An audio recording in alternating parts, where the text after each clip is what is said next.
The Trauma of Beautiful Things, a text by Shane Levene. I feel it so profoundly that it comes through me as a sadness. But it is not a sadness, it's a beauty so dramatic of all sensations whipped upon me. It feels close to an insanity, even the most perfect insanity or the most cursed. And I see it and feel it and smell it in all things, in every step, in every breath, in every shattered day or brilliant morning. It's in brick and concrete and metal and flaking paint, in leaves and bush and trees and plants. I come across it in the shade of hidden places, amongst the tiny European lizards that dart upon the wall and scurry down into the undergrowth. It is on the wet of dogs' noses and in the smell of their coats, sheen or soiled. It romances me in piss and beer-soaked telephone booths as I'm carried away on the whiff of metal and polished copper and coin. It's in the methadone clinics, the hospitals, in the cancer patients who stand outside, held up by IV drips, smoking and looking so wistfully at the dew dying in the grass. It's in the crunch underfoot and the chafing of fabric on fabric, in gravel and snow and ice, in car tyres scrunching over grit. It's in the wild of overflowing gardens, in rose bushes in early autumn. It's in the long shadows of first summer days, in the haze of the distant roar and city spray, where the now feels like a memory, and you smelled of fresh soap and water, and it was something more than sex and skin and blood.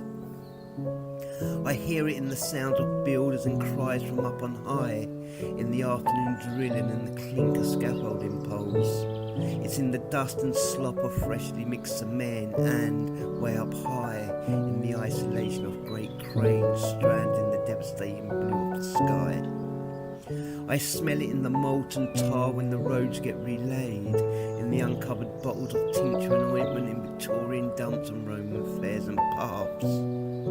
It's in rusted rakes and spiders' webs and sodden pines and cones and leaves, in the treated wood of garden fence and dampened earth and mossy stones. I feel it in pine needle lawns, in small southern Italian towns, in the sand and ruins of Pompeii and stretched out across the Bay of Naples. In the ghettos of Mermoz Pinel and Villeurbanne, and far into the distance yonder, Grenoble, and then off to nowhere in early dreams of Europe and fiesta and dancing all around. In the scent of old books and printed ink, the words themselves are blood in me, and I've only ever looked at them in Georges Bataille and Dirty, gazing out at London, we almost wept.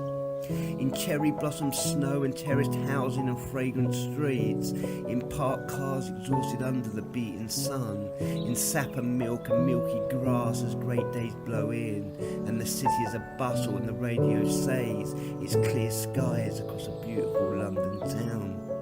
In the bushes, in the thickets, in the tramped and trodden porno mags, on Hampstead Heath in bodies fucking through the trees. And you wanted to swim in the lake while from the hill I watched the suburbs, and we rolled in the glade and hooked ourselves on Scottish thistles while they screamed and splashed and sprayed. In the alien nights in Soho, in the acrid smell of amphetamine, in the smoky bar of the intrepid fox, in the broken bottles and indiscriminate violence, in the faces gashed by jagged glass.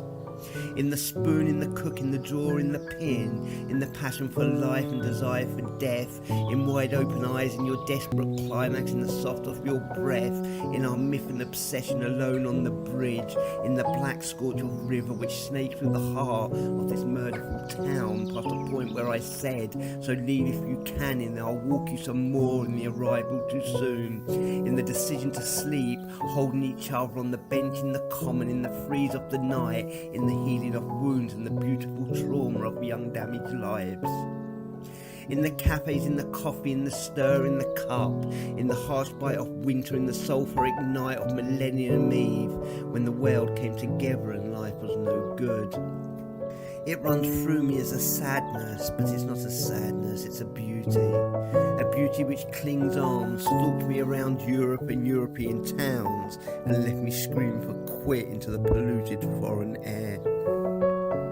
It arrived one morning and stood standing 5'9" outside the Perras railway station. In the bare room of the Saint Michel Hotel, it was there. It lay with us in the carved wooden bed, lingered in the melancholy of deep night. It flickered outside the window in the blue neon gas of the vacancy sign, illuminated briefly her sexual fantasies of sirens and bullets, wept as she narrated the story of our failed heist. Hold up suicidal, awaiting the loudspeaker and armed police, 2 people dead and 2 more to follow. It drifted out those cheap black market cigarettes, twirled like ribbon and dissipated in the dark. It sat warm in the earliest boulangeries and cafes, could be found in the fumes of the 6 a.m. Pernod of the loneliest bars. It rang out from the church every hour and was in the funeral knell of the Sunday afternoons. Oh my love, let me ruin your life for just one more day. But she was gone, and it resided so terribly in the gone. Oh, it came and it pulled out of me as a sadness. It came through youth and I didn't know what it was. It was there in my sick bed during long fantastic days of school. Came in on the drone of helicopters and the mid-afternoon screams and whistles from the schoolyard opposite.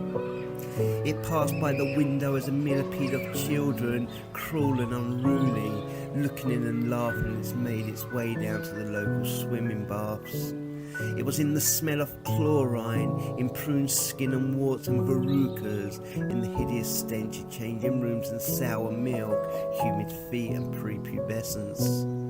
It was in me then, I don't remember a time when it was not. It roared by in the whoosh of freedom, expanded in my eardrums as I freewheeled downhill for life. Come each dusk I would feel it, would stare out as the sun collapsed and the city died, would want to cry over nothing I could fathom. It came in with history and it overwhelmed me and made me mute. And those were the first lashes from the whip, and it was in the whip and in the lash, and in the rhythm and the meter and the crack and the yelp of youth.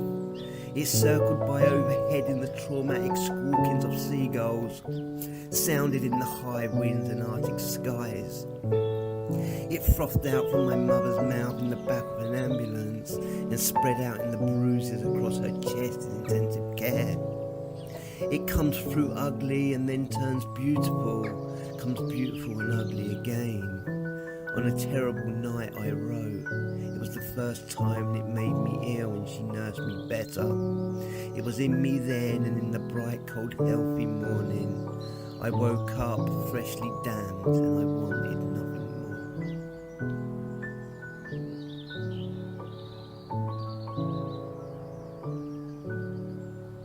more. This was an audio recording of Shane Levene's The Trauma of Beautiful Things. Thank you for listening.